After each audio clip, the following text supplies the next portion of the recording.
Okay, Shabbat Shalom. Welcome everyone, those that are here and those that are in the internet. Thank you for connecting. Today we are going to the Torah portion called Vaetchanan, which can be translated as "and I pleaded." And it's found in Deuteronomy chapter 3, verse 23 through chapter 7, verse 11. And also today is what's called Shabbat Chamu, which is Shabbat of comfort. And that's found in Isaiah 40, verse 1 through 26. And with this Shabbat Nachamu, we start what's called the 7 weeks of consolation. So this is the first week of consolation, because you have to remember that 3 weeks ago we were reading the prophets in relations to the affliction. 3 weeks of affliction, because it was leading towards the destruction of the temples. But now we started what's called 7 weeks of comfort or consolation, and all that we're going to be reading in the next 7 weeks is based on Isaiah. And I thought it was interesting because of that hurricane that we have. Isaías is Isaiah in Spanish. So I think it's not a coincidence that we have a hurricane that's coming around reminding us of these 7 weeks of consolation. So Isaías is Isaiah in Spanish. So I prefer the prophet than the hurricane. So let us go to Deuteronomy chapter 3, starting with verse 23. And this Torah portion is a little bit long, but I think it's everything that it says is very appropriate for all of us during these times. And it says in verse 23, I pleaded with Adonai at that time, saying, Lord Adonai, you have begun to show your servant your greatness and your strong hand. For what God is there in heaven or on earth who can do deeds and mighty acts like yours? Please let me cross over and see the good land across the Jordan, that good hill country and the Lebanon. So remember that the book of Deuteronomy is Moses doing a summary or recounting what happened in the 40 years in the wilderness. And it's kind of like a saying goodbye to the people, because you have to remember that after he finished repeating what's called the Torah and repeating all the things that happened during those 40 years, he's going to die, because God already told him, you're going to die soon, so get your house ready. And so, but he's still trying one more time to see if the Lord will let him go and cross over into the land along with the people. Because you have to remember that Moses took all these people out of Egypt. He went all through the things with Pharaoh, all through the plagues, all through the 40 years. So now he feels like he kind of needs to go now with this new generation into the land to also give them support and also to help them. But God said, nope, you're not going. So it says in verse 26, but Adonai was angry with me because of you. And this you is in reference to the people that came out of Egypt. So he would not listen to me. Enough, Adonai said to me, do not speak to me anymore about this matter. And what they say about this word enough is the commentaries say that in a way God is telling him, isn't it enough, all that you have seen, all that you have witnessed, all the things that you have gone through? Isn't that enough for you that you also want to go into the land? And he says in verse 27, go up to the top of Pisgah, look around, or lift up your eyes to the west and the north and the south and the east, and see with your eyes, for you will not cross over this Jordan. Now it's interesting that we've said before that anytime that in the Bible you find the words lift up your eyes, in a way it's making a reference to the future. So if you please can go to Matthew, please go to the book of Matthew, chapter 17, verses 1 through 3. Matthew 17, verses 1 through 3. And remember that God told him, lift up your eyes and look all around. And we see that in chapter 17 of Matthew, verses 1 through 3, it says, after 6 days, Yeshua takes with him Peter and Jacob and John, his brother, and brings them up a high mountain by themselves. Now he was transfigured before them. His face shone like the sun, and his clothes became as white as the light. And behold, Moses and Elijah appeared to them, talking with Yeshua. So Moses did get the chance to cross into the land, and even in a better time, because he's right there with Yeshua. So he got even a better experience than the people that went into the land the first time. So when he says, look up with your eyes, it's making a reference to the future, and we see that he is there with Yeshua in the book of Matthew. Verse 28 of chapter 3. But commission Joshua and encourage and strengthen him, for he will cross over before this people, and he will enable them to inherit the land that you will see. So we stayed in the valley opposite Beth Peor. Chapter 4. Now Israel, listen to the statutes and ordinances that I am teaching you to do, so that you may live and go in and possess the land that Adonai, the God of your fathers, is giving you. You must not add to the word that I am commanding you or take away from it, in order to keep the mitzvot or the commandments of Adonai your God that I am commanding you. And remember that last week we said that those verses are related to a legal formula of the covenant, not adding or subtracting to the covenant. That is a legal formula of all covenants. Verse 3. Your eyes have seen what Adonai did at Baal Peor, for Adonai your God has destroyed from among you everyone who followed Baal Peor. But you who held tight to Adonai your God are alive today, all of you. Now here my translation says, but you who held tight, in the Hebrew is the word devak. I'm sorry. The word devak. And this word devak is also found in Genesis chapter 2, verse 24. In Genesis chapter 2, verse 24,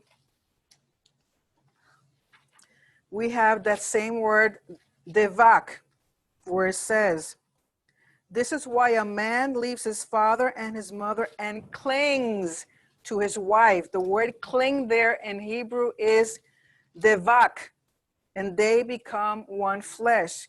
So what he's making reference to here in Deuteronomy is that the people that kept themselves so close to God that it was like two being one, like in a relationship, like in a marriage. So he's saying that those that cling to God, that were united to him, like two being one, he says, but you who held tight to Adonai your God are alive today, all of you, in contrast to those that did not believe, and they believed the report of the spies, but did not believe God. Verse 5, see, just as Adonai my God commanded me, I have taught you statutes and ordinances to do in the land that you are about to enter to possess.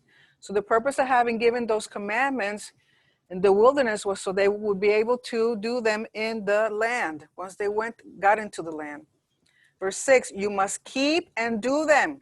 The word keep there is shomer, and do them is the word asa. You must keep is the word shomer, which is from where we also similar to Shema, and do them. For it is your wisdom and understanding in the eyes of the peoples who will hear all these statutes and say, surely this great nation is a wise and understanding people. So the purpose of performing these commandments is that when all the nations hear about the people of Israel performing all these commandments that God gave them, they're going to say, this is a wise and understanding nation. And not only that, but they're a great nation. And if you read this, notice that 3 times they used the word great nation. In verse 6, it says, surely this great nation is a wise and understanding people. Verse 7, for what great nation is there that has God so near to them as Adonai our God is whenever we call on him? Verse 8, what great nation is there that has statutes and ordinances that are righteous like all of this Torah that I'm setting before you? So the commentaries say that by mentioning great nation 3 times, it means that it is a complete nation in terms of faithfulness, and a nation that is close to God, and a nation that is fulfilling the Torah. So mentioning great nation 3 times refers to a complete nation. And a complete nation is a nation that is faithful to God, that is close to God, and that fulfills the commandments of God. Okay? And another thing that is astounding, God is trying to tell them, where else have you read about this or known about this? Because you have to remember that in the ancient Near East, it was the understanding that the gods only spoke to kings, only spoke to priests, the priests of all the temples, and only spoke to the elite, rich people. But the common folk, the gods never spoke to them. But here what God is saying is that here I am speaking to you, giving you commandments to the whole nation. All of you are equal in my eyes. So to them, that was a great and awesome thing. Verse 9, only be watchful and watch over your soul closely so you do not forget the things your eyes have seen and they slip from your heart all the days of your life. You are to make them known to your children and your children's children. And the purpose of teaching the Torah, the commandments, the covenant to your children is that they will continue doing it. And so this is what continues the covenant forward. When you teach your children and your children's children, all the generations, if the covenant is continued, that's the only way you can continue the covenant, when you teach it to your children and to your generations. Verse 10, it says, the day that you stood before Adonai your God in Horeb, remember that Horeb is Mount Sinai. Adonai said to me, gather the people to me and I will make them hear my words so that they learn to fear me all the days that they live on the earth and so that they teach their children. And if you read this Torah portion, I hope you noticed that how many times it mentions children. All these things are need to be taught to the children. So those of you that have children, you're responsible to teach them the Torah. Or if you have grandchildren or great-grandchildren, this is your responsibility. If you don't have any children, then it's your responsibility to share it with your nieces and nephews. And if you don't have any nieces and nephews, then go out to the street and teach it. You have to teach the Torah to somebody because that's the only way we can continue the covenant. Verse 11, you came near and stood at the bottom of the mountain while the mountain was blazing with fire up to the heart of the heavens, darkness, cloud, and fog. Adonai spoke to you from the midst of the fire. The sound of words you heard, but a form you did not see, only a voice. He declared to you his covenant, which he commanded you to do, the 10 words, and he wrote them on 2 tablets of stone. Adonai commanded me at that time to teach you statutes and ordinances so that you might do them in the land you are crossing over to possess. So what he's emphasizing is that even though they heard the voice of God, they could not see an image, they could not see a form. And that is why Judaism is based on function and not on form. It's not on what they see, but in how things function. A Jew is never going to ask you, a Jew will never care how you look. If you're tall, if you're short, if you're fat, if you're skinny, if you're black, if you're white or whatever, he's going to ask you, what are you doing with your life? He wants to know your purpose, your function, because it's not about form, about what you see, but about what you do. So be very verse 15, so be very watchful over your soul, since you saw no form on that day that Adonai spoke to you in Horeb out of the midst of the fire, so that you do not act corruptly and make for yourselves a graven image in the likeness of any figure, the form of a male or a female. So now he's going to give some ideas of what not to do. Why? Because when he mentions not to make anything in the form of a male or a female, it means idolatry against a human being. You're not supposed to idolize a human being. The form of any animal that is on the earth. There in the Hebrew refers to a beast. In this case is making mention of the golden calf, the calf.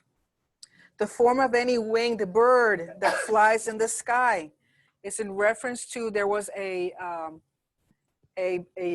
winged goddess in Egypt called Ma'at. And this winged goddess, they worship because she had to do with justice. So when it mentions not to idolize a winged bird, is in reference to that. Verse 18, the form of anything that creeps on the ground is in reference to the bronze serpent. the bronze serpent. You have to remember that at one point, the children of Israel worshiped that bronze serpent. And so one of the kings of Judah had to destroy it. Eventually it had to be destroyed. I can't remember now who it was. I'm not sure if it was Hezekiah or Josiah. Destroyed the bronze serpent because eventually it became an item of worship. The form of any fish that's in the water under the earth is a reference to the Leviathan, not to worship the Leviathan. Verse 19. And so that you do not lift up your eyes toward the heavens and see the sun and the moon and the stars. You have to remember that Egypt worshiped the sun, and Mesopotamia worshiped the moon, where's the area from where Abraham came. It says, all the heavenly hosts and are drawn away and bow down and worship them. Adonai your God has allotted them to all the peoples under all the heavens. In other words, God has placed the sun, the moon, and the stars in the heavens for all nations to use them to tell the seasons, to tell the times, but not to worship them. Verse 20, but you, Adonai, has taken, and he brought you out of the iron furnace, out of Egypt, to be a people for his own inheritance, as you are this day. Iron furnace is a reference to oppression. Remember, they were oppressed. They were unjustly treated and they were oppressed. Verse 21. Furthermore, Adonai was angry with me because of your words. And he swore that I would not cross over the Jordan or enter the good land that Adonai your God is giving you for an inheritance. For I must die in this land. I am not crossing over the Jordan, but you will cross over and take possession of the good land. Watch yourselves so that you do not forget the covenant of Adonai your God, which he cut with you, and make for yourselves a graven image in the form of anything that Adonai your God has forbidden you. For Adonai your God is a consuming fire, a jealous God. In Hebrew is El-Kana, which means that he's jealous like a husband is jealous for his wife. Remember that the covenant is a relationship like a husband and a wife. Verse 25. When you father children and children's children and have been in the land a long time, and you act corruptly and make a graven image in the form of anything, and do evil in the sight of Adonai your God, provoking him to anger, I call heaven and earth to witness against you today that you certainly be carried off quickly from the land you're crossing over the Jordan to possess. So again, he mentions the earth and the heavens. Why? Because these are the witnesses of the covenant he made at Mount Sinai. These are eternal witnesses. You will not prolong your days on it, for you will certainly be destroyed. Adonai will scatter you among the peoples, and you will be left few in number among the nations where Adonai will drive you. So this is the consequences of not obeying and forgetting the covenant. Verse 28. There you will serve man-made gods of wood and stone, which do not see or hear or eat or smell. Please go to Psalm 115. Psalm 115.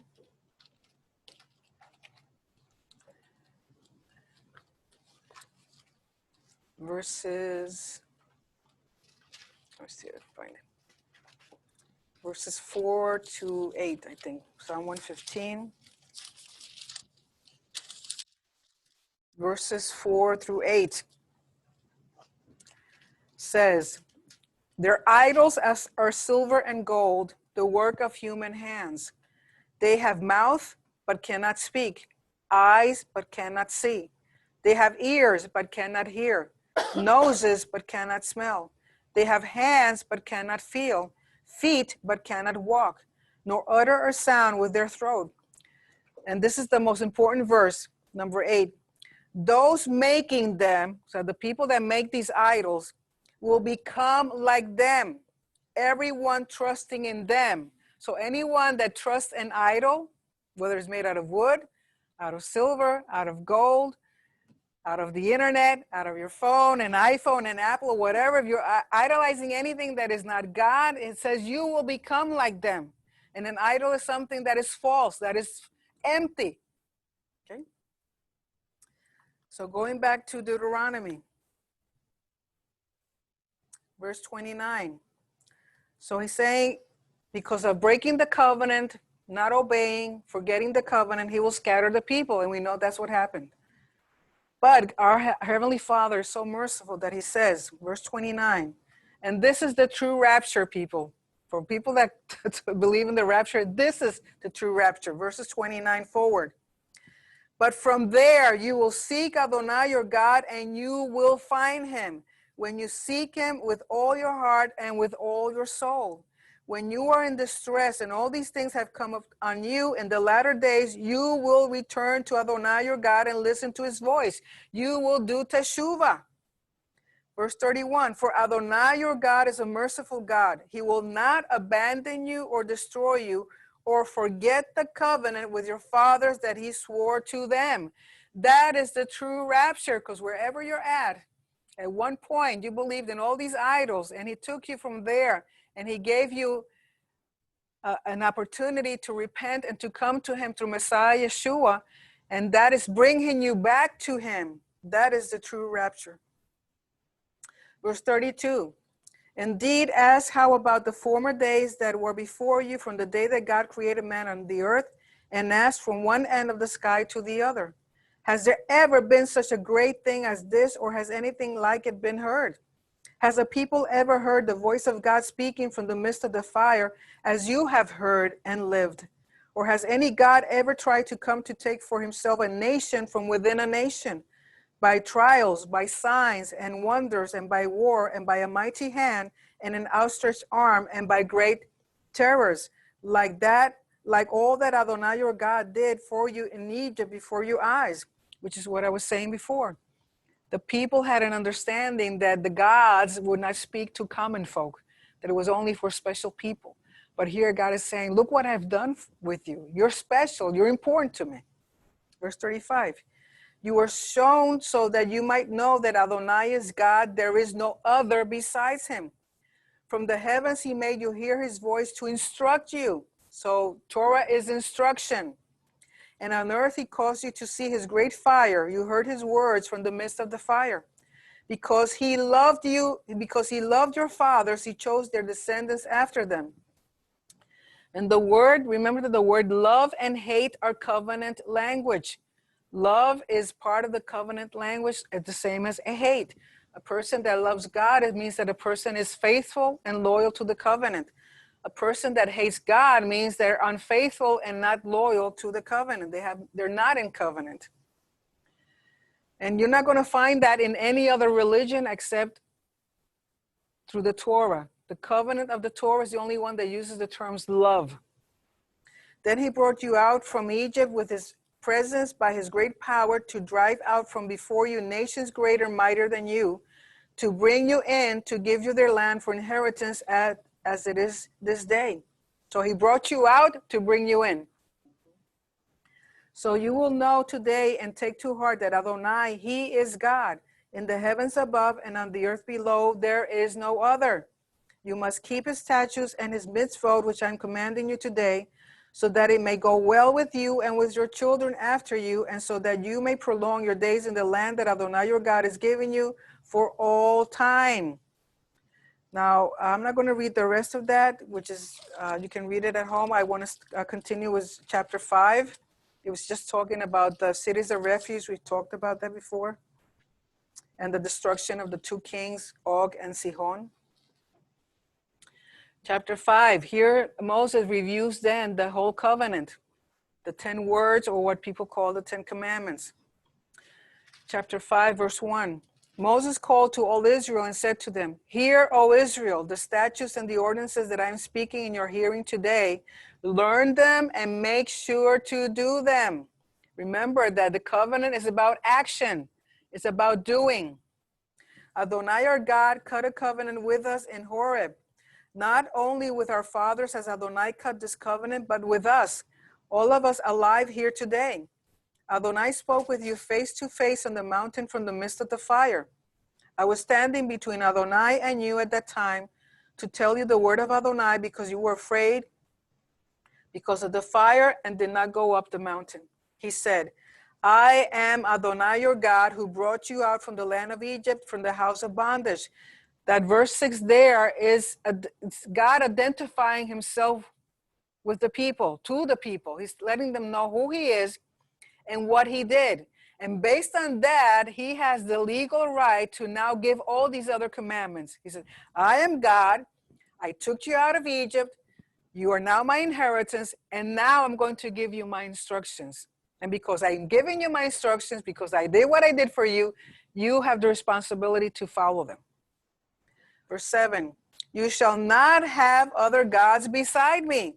This is a covenant of exclusivity.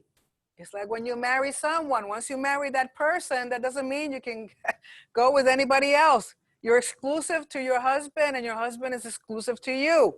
At least that's the way it should be. Verse 8, you must not make for yourself a graven image, no image of what is in the heavens above, or on the earth beneath, or in the water under the earth. That doesn't mean you cannot have a figurine in your home, something that you like. If you have a collection, I used to collect seagulls. Now I don't. I don't know whatever happened to them. But what I'm saying is, as long as you're not bowing to those things, worshiping those things, and believing they're gods, okay? Now, certain things you should never have in your house, things that do represent other gods, or things like female angels. There's no such thing as female angels, and for whatever reason, people love those things. I don't know why, but things like that you should not have at home. Anything that represents, because they can be easily idolized. Verse 9, you must not bow down to them or worship them, for I, Adonai, your God, am a jealous God. Again, he repeats that. Why? Like a husband with his wife, visiting the iniquity of the fathers on the children, and on the third and fourth generation of those who hate me. Remember, the term hate is a covenant language, which means you're not in covenant. You're not being loyal or faithful to the covenant. And when he makes a reference to the third and the fourth generation, what that means is that if the parents were committing iniquity or transgression or sin against God, and the children do the same, and the third generation does the same, and the fourth generation does the same, God has the legal right to punish all those generations. Why? Because nobody stopped it. But if among those four generations, someone in those generations, whether it's in the first, the second, the third, or the fourth, come to Torah, come to believe in Messiah Yeshua, from that moment on, all those generational curses are stopped. And you have to believe that, okay? Because that's the only thing that's going to stop anything that's been going down through generations. Verse 10, but showing loving kindness to 1,000 generations of those who love me and keep my commandments. When he says to 1,000 generations, really means forever. Okay, really means forever. You must not take the name of Adonai your God in vain, for Adonai will not leave unpunished anyone who takes his name in vain. Why? Because one of the things is that they're using the name of God in vain means that they're using it for any stupid thing, just so without any purpose. And we have to understand that when the name of a God was used, it was usually in terms of legality. So when you use the name of God without considering what you're saying, you're in a way invoking a legality. So if something happens, God has the legal right to do something because you use his name in an illegal fashion. Especially if we're in covenant with him and you use his name for any other purpose than to worship him and praise him, it's illegal because of the covenant. So that's why he says not to take his name in vain. And he says he will not leave unpunished anyone who takes his name in vain. Why? Because of the covenant. It's a legality. Verse 12, observe Yom Shabbat to keep it holy as Adonai your God commanded you. 6 days you are to labor and do all your work, but the seventh day is a Shabbat to Adonai your God. In other words, he's giving us 6 days to do everything we need to do. If you haven't finished in 6 days what you need to do, you're going to think that in the next 3 days you're going to finish it? No. So take that time that belongs to God and sanctify it by doing what he says you have to do. To worship it, to keep it holy, to observe it, to praise him, it's time with him. It's a time of an intimacy with the Lord. says, in it you are not to do any work, not you or your son or your daughter or your slave or your maid or your ox or your donkey or any of your livestock or the outsider within your gates, so that your slave and your maid may rest as you do. It's a day for everybody that belongs, it's in your household. It says, you must remember that you were a slave in the land of Egypt, and Adonai your God brought you out from there with a mighty hand and an outstretched arm. Therefore, Adonai your God commanded you to keep Yom Shabbat. Verse 16, chapter 5.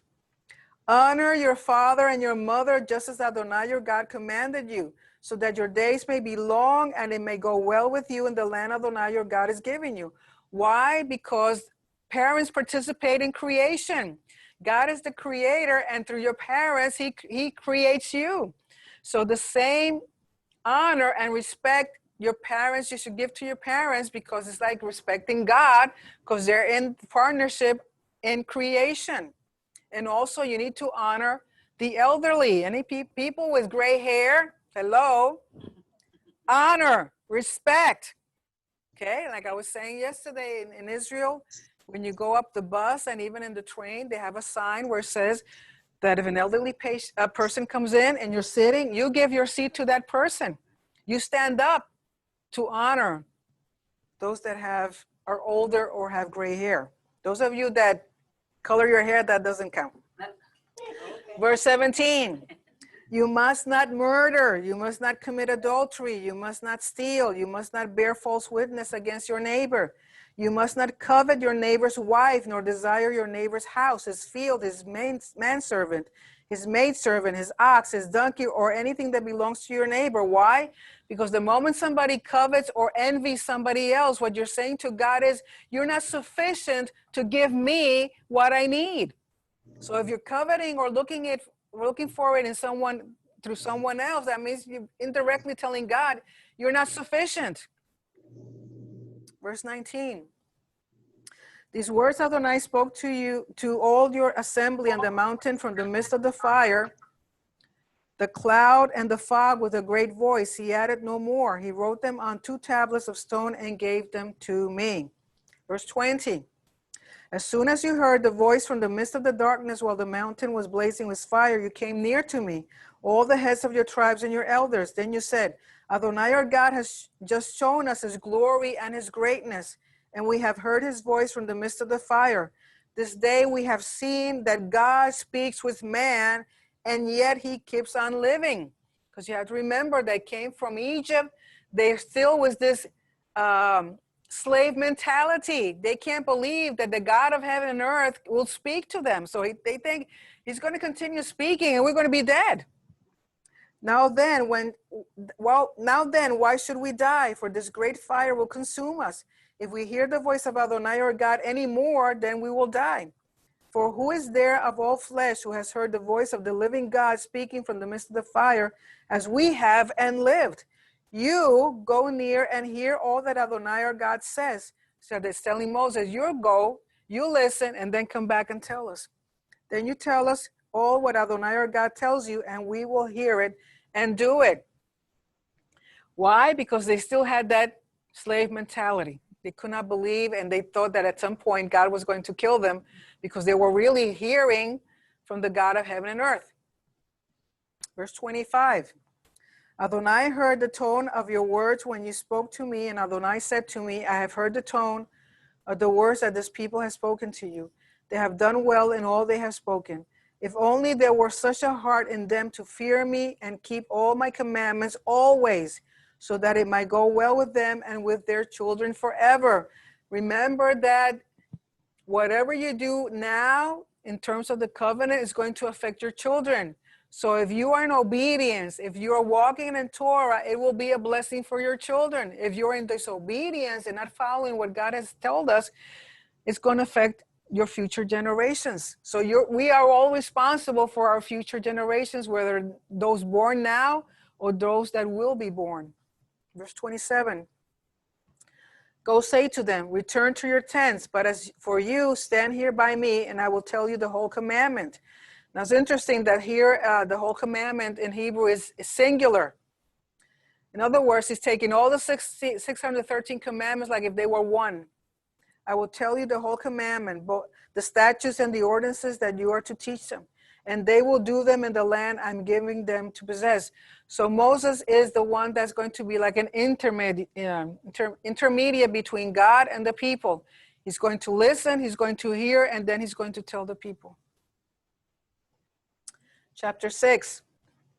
Now this is the commandment, the statutes and ordinances that Adonai your God commanded to teach you to do in the land you are crossing over to possess, so that you might fear Adonai your God. This fear, remember, is reverence, is respect, is not terror. Okay, it's a fear of awe.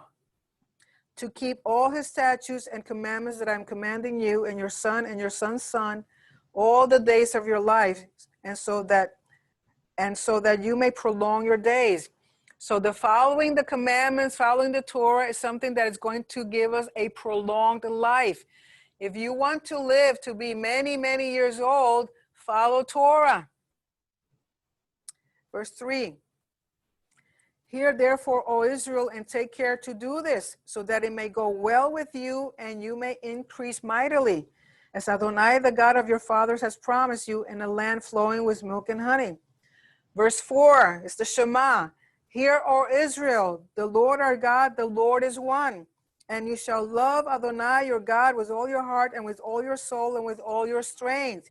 These words which I am commanding you today are to be on your heart. You're to teach them diligently to your children and speak of them when you sit in your house, when you walk by the way, when you lie down, and when you rise up. Bind them as a sign on your hand. They are to be as frontlets between your eyes, and write them on the doorposts of your house and on your gates. That's the mezuzah. So verses 4 through 9 of verses, that's what's put in the mezuzah when you put that on the threshold of your house. Why? Because you're declaring that you are in covenant with the God of Abraham, Isaac, and Jacob. With that mezuzah on your door, you're declaring that is the God, creator of heaven and earth, that's watching over your house, that he's the one in whom you believe and the one with whom you're in covenant. So anybody that understands what a mezuzah is, the moment they come to your door, they know who you believe in. And anyone that goes through your threshold has to honor your beliefs and has to respect the God in whom you believe, the God with whom you're in covenant. And remember that every mezuzah has a shin, the letter shin, which means Shaddai. And remember that Shaddai means the guardian of the doors of Israel. So he's the guardian at your door, making sure that no one that's going to come to do harm to you enters through that door. So that's why it's important to have a mezuzah in every single door in your house.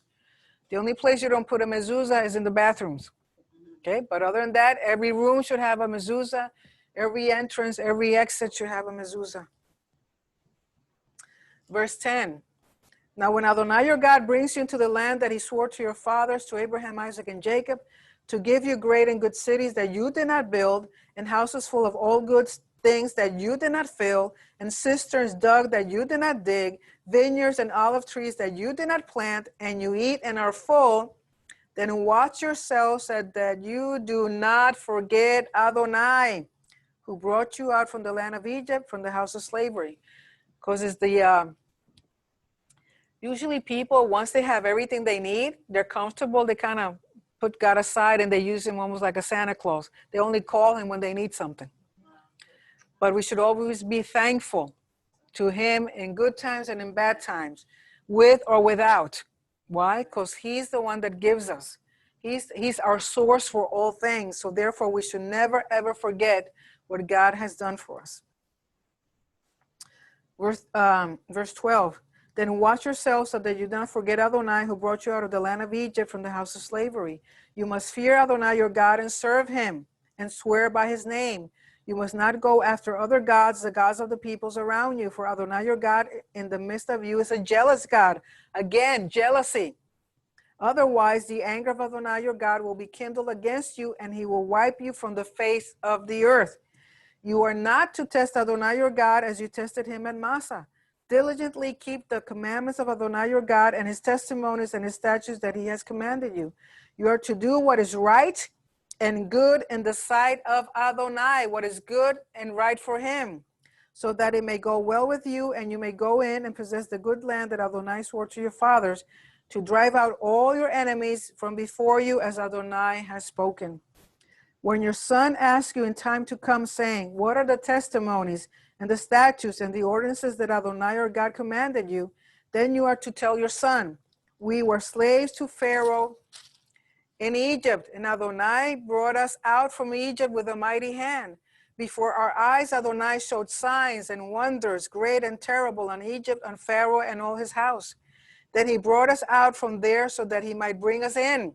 Again, he brought us out to bring us in, to give us the land that he swore to our fathers.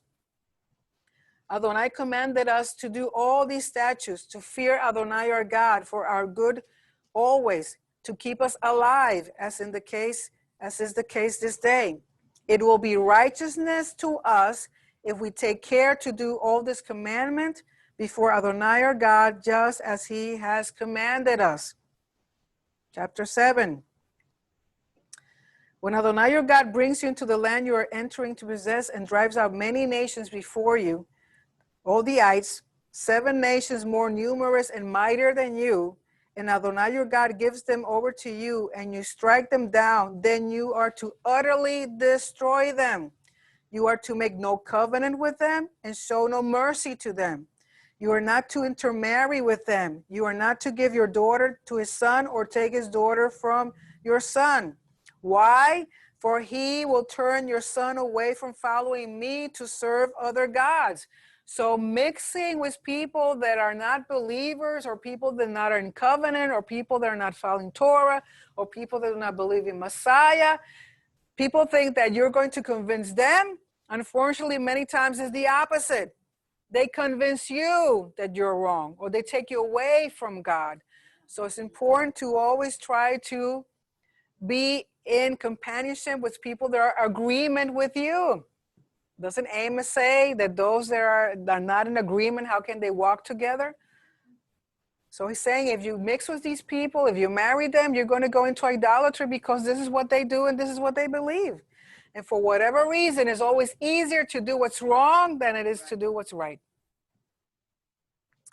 Then the anger of Adonai will be kindled against you, and he will swiftly destroy you. Instead, you are to deal with them like this.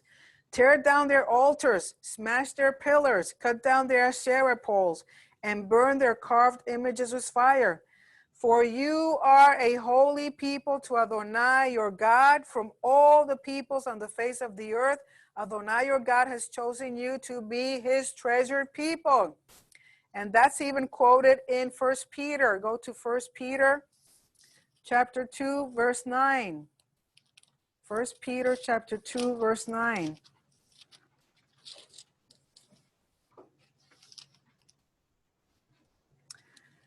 First Peter chapter 2, verse 9 quotes that same verse. It says, but you are a chosen people, a royal priesthood, a holy nation, a people for God's own possession, so that you may proclaim the praises of the one who called you out of darkness into his marvelous light. That is the purpose for which God has called us out and made us a special people. It says, for you are a holy people to Adonai your God. From all the peoples on the face of the earth, Adonai your God has chosen you to be his treasured people. Verse 7, it is not because you are more numerous than all the peoples that Adonai set his love on you and chose you, for you are the least of all peoples. Rather, because of his love for you and his keeping the oath he swore to your fathers. Adonai brought you out with a mighty hand and redeemed you from the house of slavery, from the hand of Pharaoh, king of Egypt. Know therefore that Adonai your God, he is God, the faithful God who keeps covenant kindness for 1,000 generations with those who love him and keep his commandments, but repays those who hate him to their face to annihilate them. He will not hesitate with him who hates him. He will repay him to his face. Therefore, you are to keep the commandment, both the statutes and the ordinances, that I am commanding you today to do them. So when it says that he is God, the faithful God who keeps covenant kindness, that is the definition of truth, emet. Why? Because truth is the same yesterday, today, and forever. He's a faithful God who keeps covenant kindness for 1,000 generations with those who love him and keep his commandments. How do you show God that you love him? By keeping his commandments. And with that, we finish the Torah portion. So remember that in Isaiah, we start what's called the first reading of consolation, because now God is going to speak about comforting, giving consolation to the people, giving them hope, letting them know about the Messiah, about what's coming. Because remember that the temple has been destroyed, so he's giving them hope of a future temple, of a future messianic age. So when you get a chance, please read Isaiah 40, because we're going to continue reading Isaiah for the next 7 weeks, and all these readings are connected because they have to do with consolation, with comfort. And I think that's something that at this point and what's going on in this planet, we need. Okay, so we're going to take time for some questions.